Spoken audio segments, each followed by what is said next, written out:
Good morning, everyone. It is Memorial Day. It is Monday, May 27th, 2024. It's 9 a.m., which means it is time for our mindful moment. I'm Dr. Jonathan Zenz. I am the senior minister at Unity of Tucson. Unity of Tucson is an inclusive and loving spiritual center where we are inviting people in to learn the principles of New Thought in order to master spiritual understanding, to develop a personal purpose and a spiritual path. And this is part of that, this mindful moment that I offer each weekday morning at 9 a.m. The mindful moment is an opportunity I take to engage my own spiritual practice and to model spiritual practice, because what I have found is that consistency in my spiritual practice has enhanced the quality of my life. And so that's what I'm doing. Now, I'm in my car today, right? Because it is Memorial Day. I'm actually out running some errands. I did say yesterday that the offices and the bookstore would be closed today, and they are. And I said also yesterday during the Sunday celebration, but I'm probably going to be in the office anyway. I changed my mind, and I am allowed to do that, because what did I need to do really today? What so required my attention today that couldn't be handled tomorrow? And it's not to say that I'm procrastinating on anything. There are just things that I was prioritizing to be done on a day off that I didn't need to prioritize. So I'm prioritizing something else, but I'm still coming to you on the mindful moment. So I pulled over because I thought, it's 9 o'clock. I should, engage in the mindful moment. Here I am. I do, of course, want to let you know, you are love. You are light. You are life. Those are identifying aspects of you. Begin to perhaps consider your own identity as love, light, and life, and see what that does. Don't take my word for it. Look in the mirror. Remind yourself. Look in the mirror and say, I am love. I am light. I am life. But here's what is one of the most important adjectives that I like to use. You are magnificent. And I am so grateful that you shine your light and share your magnificence. Thank you for doing that. Whether you're watching live or on the replay, I would also love for you to post a comment and let me know that you're here. I love to see those comments come through. So today is all about, what are the priorities we make in our life? And a spiritual priority sometimes can be reflection and rest and stepping away from the norm. I talked a lot yesterday about breaking down the box of the norm, and that, we're on the precipice of something new. And I'm looking forward to the unfoldment of that something new. The thing is, we keep ourselves held in the old paradigms as long as we keep ourselves held in the old paradigms.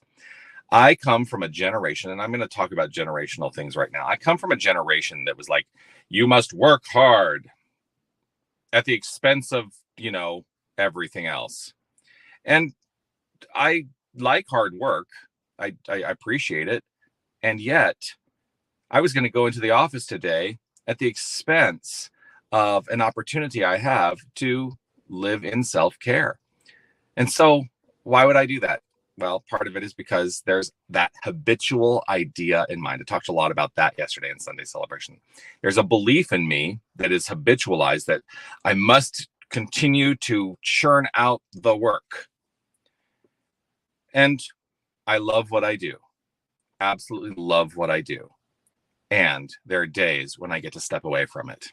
There are days when I get to step away from it and go run errands in the car, which is what I'm doing today. So the spiritual lesson in this is, what are you holding on to? What are you holding on to that feels like it's so pressing, that takes so much precedence in your life, that perhaps you're doing it at the expense of your own self-care, at the expense of your own sense of good and unfoldment? I can trust me, as a workaholic, and I have identified myself in the past as a workaholic. as someone who has self-identified as a workaholic, I'm choosing to let that be less prevalent in my life. And I've done a lot better over the last several years about letting go of that workaholic identity. So what identity are you holding on to that perhaps you can let go of today? Those are the spiritual lessons. It's moment by moment, moment by moment. The homework, the home practice this week was to wake up each morning and make a determination. What is something I absolutely believe? And then ask the question, do I want to continue to believe this? And if I don't want to continue to believe this, what do I want to replace it with? Well, this is the belief that was. The belief that was is I'm a workaholic.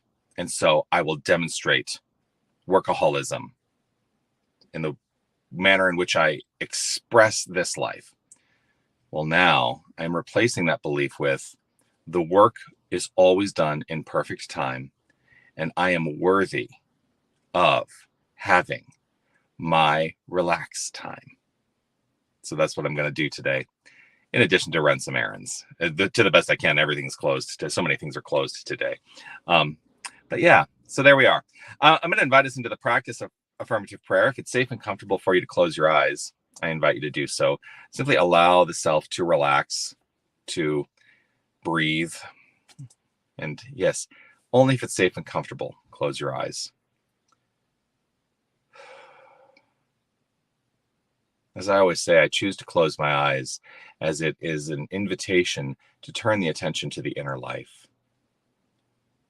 And as I turn that attention to the inner life, I open up to a greater awareness of the wholeness that I am, rooted in an infinite wholeness, which is God, the source of all creation, the energy at the core of all that is, the flow, the flexibility and the freedom of infinite creativity. I hold firm in knowing that this is who I am. This is who each and every one of us is. We are the power and the presence, the light, the life of the divine. For there can be nothing separate from the infinite. So I revel in the notion that I am that I am. I am that which is. We are each and every one of us that which is the wholeness. And so knowing this, I know that I am endowed with the capacity to always make new choices, to change my mind if necessary, and to live a life that is rooted in the highest and best, most productive, healthful expression of life possible. And so I let go of old paradigms that no longer serve. And I welcome the new. I welcome the ease and the grace that is the core of creation. For God doesn't need to force anything. I needn't force anything.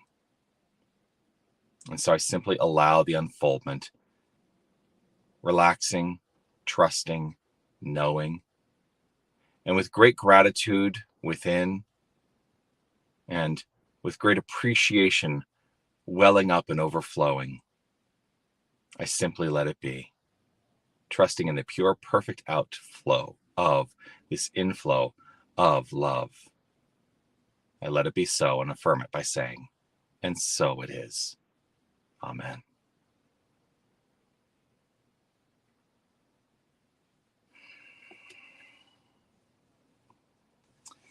So there we are. You get to change your mind about something. What might you change your mind about today? That's the exploration. I look forward to seeing you all again tomorrow at 9 a.m. I'll be back.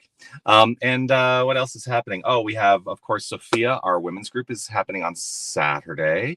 Also, Dance Zen is happening on Saturday. You can check out the information on those things at unitytucson.com. Go to the calendar section. They've got the times listed there. And yeah, I look forward to, more outflow this week, rooted in the inflow of love. All right. Peace and blessings, everyone. I'll see you tomorrow. Be well. Bye.